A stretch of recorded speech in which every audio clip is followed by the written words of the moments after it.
The world's largest working irrigated farm show has been transformed. We'll have a sneak peek at the changes to Husker Harvest Days. Plus, he represents the #1 congressional district for agriculture. We'll hear from Congressman Adrian Smith on trade. And continue our fair adventures here at the Valley County Fair. It's time to grow.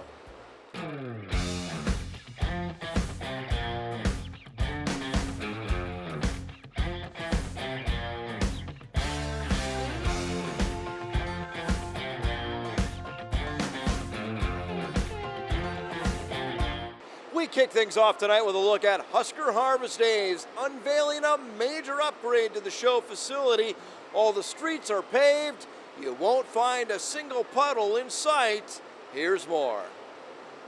Just outside this gate on the north side. 6 weeks before they open the gates at Husker Harvest Days, community leaders get a sneak peek at $7.5 million in upgrades. This money all stayed right here.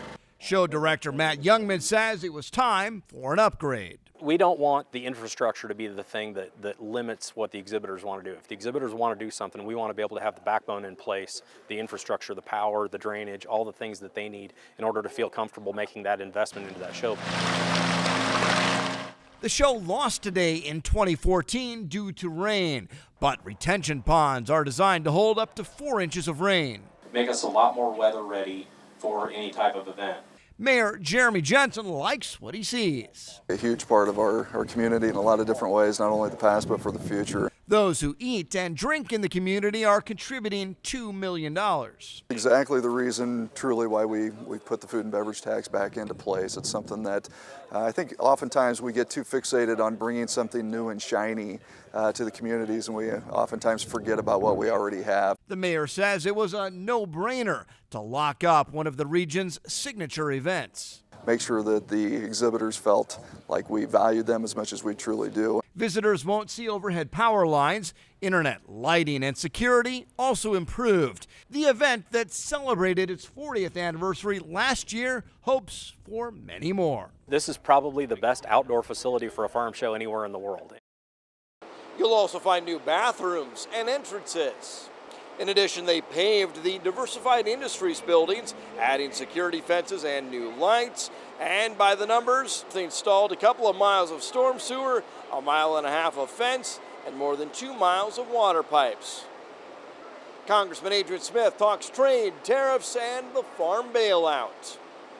Last week, the Trump administration announced an emergency aid package for farmers impacted by the trade fight. Congressman Smith says in Washington, President Trump is really addressing the issue towards trade with China and what the tariffs are doing to the economy.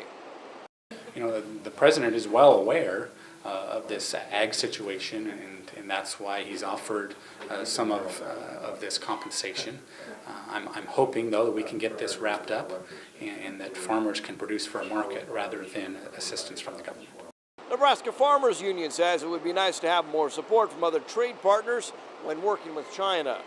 From our view, you would be wanting to round up more of your traditional partners so that you have more folks on your side of the ball in order to be able to isolate China and help force them to modify their behavior. And we asked what you think of the president's trade strategy. Should President Trump stay the course with his tariffs and force trade partners to negotiate, or end the tariffs before the trade war escalates? You can see the results there. Darren weighed in for the majority, saying the damage has been done, so just as well stay the course. When it comes to soybeans, more than half of Nebraska's crop is exported. Some Nebraska growers recently attended an egg transportation summit to talk about waterway, rail, and truck transportation of our commodities. Most Nebraska soybeans head to the Pacific Northwest on their way to China, but that may change.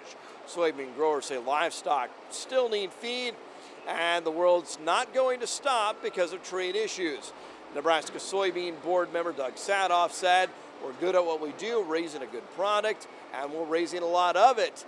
Just need to keep our markets open and the demand for products high." Now, U.S. pork is making its way to Argentina.